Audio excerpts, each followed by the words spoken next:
I'm hijacking the airways and terrorizing you with tunes because we're gonna turn these dirty streets into one big dance party. Let's transport ourselves to the year 2000. Gangs of graffiti artists rule the streets. Everyone's favorite mode of transportation is a pair of inline skates, and the world has its own killer soundtrack. Okay, so maybe that's just the year 2000 according to Jet Set Radio. But the game was so influential in its time that it's hard to separate reality from digital iconography. Yet today, Jet Set Radio's impact has been largely forgotten. Let's go to the mailbag. A letter from Mr. Osaki asks, how do I get rid of these nasty roaches? Easy, just burn your house down. Jet Set Radio, or as some of you may know it, Jet Grind Radio, was developed by Smilebit and published by Sega for their doomed Dreamcast console. But despite the game's original hardware not being long for this world, Jet Set Radio was a hit. Not only did it sell well, but critics and players loved it enough to support a sequel and a high-def remaster in 2002 and 2012 respectively. But if the game is barely remembered today, what set it apart from the crowd 2 decades ago? Well, the game designers over at Smilebit had a very specific vision in mind when creating Jet Set Radio, one that would appeal to an international audience of teens whose parents didn't understand them. Intending to capture the essence of late 90s counterculture, Jet Set Radio apparently drew inspiration from a wide range of media, including the real-life destinations of Tokyo's Shibuya and Shinjuku shopping districts, the rhythm game, Parappa the Rapper, and most bizarrely, David Fincher's Fight Club. The soundtrack is packed full of high-intensity J-pop, rock, and acid jazz, mostly created in-house at Sega. And the in-game art is a mixture of cartoons, comic books, and actual street art. Basically, this was a game with an undeniable identity, even if you've never played the game before. It's obvious from just a few seconds of gameplay what Smilebit was driving at when they created Jet Set Radio, and players were immediately receptive to it. While some of the character designs were troubling to say the least, the game's aesthetics were still unlike anything else on the market and people loved it. But that doesn't mean that the rest of the game was lacking. The gameplay is like a glorious mix of Sega's Crazy Taxi and Activision's Tony Hawk Pro Skater. With a story centered around a gang of street punks expressing themselves through the art of graffiti, players traverse cityscapes on rollerblades, pulling off sick trick combos, and being a general menace to society. Each level was perfectly designed to make moving through the city feel as smooth and fun as possible, which really helped us nerdy kids playing the game feel like actual badasses. And then there's the story, which is where those Fight Club influences really shine. It's perhaps the best demonstration of that counterculture, anti-establishment vibe the developers were going for. But weirdly, the story often gets overlooked in discussions about Jet Set Radio. The game's narrative quickly escalates from turf wars and rival gangs, to evading an overly militant police force, to what we're told is the possible invasion of demonic forces looking to take over the world. But in a last-minute twist, it's revealed that rather than being tied to literal demons, the game's main villain was actually corrupted by wealth and power. It turns out the record that Goji was looking for, the Devil Contract, was just an old indie record, a hoax. And that is, without a doubt, one of the most punk endings that has ever been written into any video game ever. But a game so steeped in late 90s counterculture is bound to have some detractors. And Jet Set Radio certainly did not escape political ire. When you boot up the game, you get a "you wouldn't download a car"-style screen condemning the illegal act of vandalism, probably because Sega was afraid that people would think Jet Set Radio would turn kids into spray paint-wielding miscreants or something.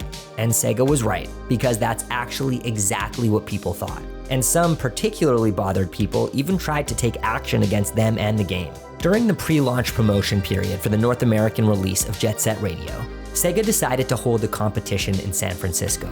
Calling the event Graffiti is Art, Sega flew 5 artists, chosen from hundreds of submissions, to California to compete for a $5,000 grand prize. And even though the artists were creating their art on canvas, San Francisco's mayor had a major problem with Sega's little competition. Mayor Willie Brown was pretty loudly against graffiti in the city, and even had a task force dedicated to its removal. Coincidentally, that task force was set to be removing graffiti not far from where Sega was holding their event. Because of this, the mayor went as far as to try and get the whole thing shut down.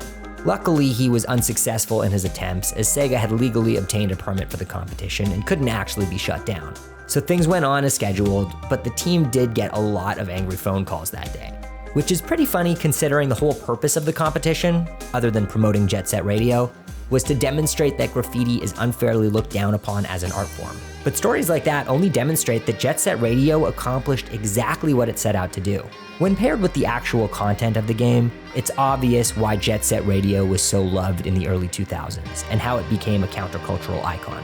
Yet most people today only passively remember the game, if they know it exists at all. There are a few reasons for this, not the least of which is the death of the Dreamcast, the commercial failure of its sequel in Japan due to low Xbox sales, and the cheapening of the franchise with mobile spin-offs in the 2010s. But the biggest reason Jet Set has been forgotten is also its most bittersweet.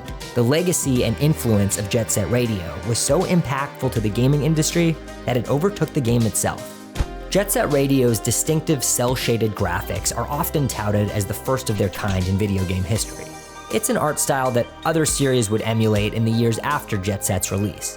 Genshin Impact, every Telltale game that's ever existed, and the Legend of Zelda series would all try their hand at a version of cel shading. And later, Borderlands would become famous for their use of cel shading adjacent style, and is usually the first series people think of when the term cel shaded gets thrown around. But it wasn't just Jet Set Radio's art that other game devs and publishing companies were looking to for inspiration. The creators of Sunset Overdrive were very open about how much Jet Set Radio inspired their gameplay and mechanic choices. But you can see the influence in the vibrant colors and city setting as well. In that same vein, there have been several spiritual successors to Jet Set over the years. Some games were so heavily inspired by Smilebit's masterpiece that they could probably be called clones. Indie games like Hover, Lethal League, and Bomb Rush Cyberpunk are all essentially love letters to Jet Set Radio, and even feature music from the game's composer. So, in an attempt to be different and counter mainstream gaming culture, Jet Set Radio was so successful that it actually became part of what it was trying to separate itself from. Other companies saw what Jet Set was doing and sort of performed a hostile takeover. They copied Jet Set's style, they normalized it. And in some cases, the games those other companies were creating became more popular than their original influence. So, as more and more games inspired by Jet Set came out, the original game faded further and further into the background, until its story became more legend than legacy. And that's what happened to Jet Set Radio. The game was so good that it couldn't stop the industry from writing over its history to make room for more games just like it. But in that semi-destructive process, some absolutely incredible gems were created off the backs of our favorite rollerblading punks. But that's not to say that Jet Set Radio is entirely dead. In fact, it's primed for a comeback.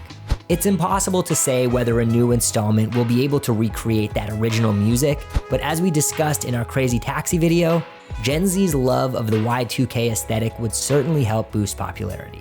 And the series' anti-establishment themes may be even more relevant today than they were 20 years ago. You could go as far as to say that we need another Jet Set Radio game to stir things up again, and not just for the gaming culture. Well, that is all we have for you today. Thanks so much for tuning in. If you like this video, be sure to let us know by hitting that thumbs up button and subscribing to Nerdstalgic Gaming. And finally, let us know in the comments, did you play Jet Set Radio? Would you play another installment?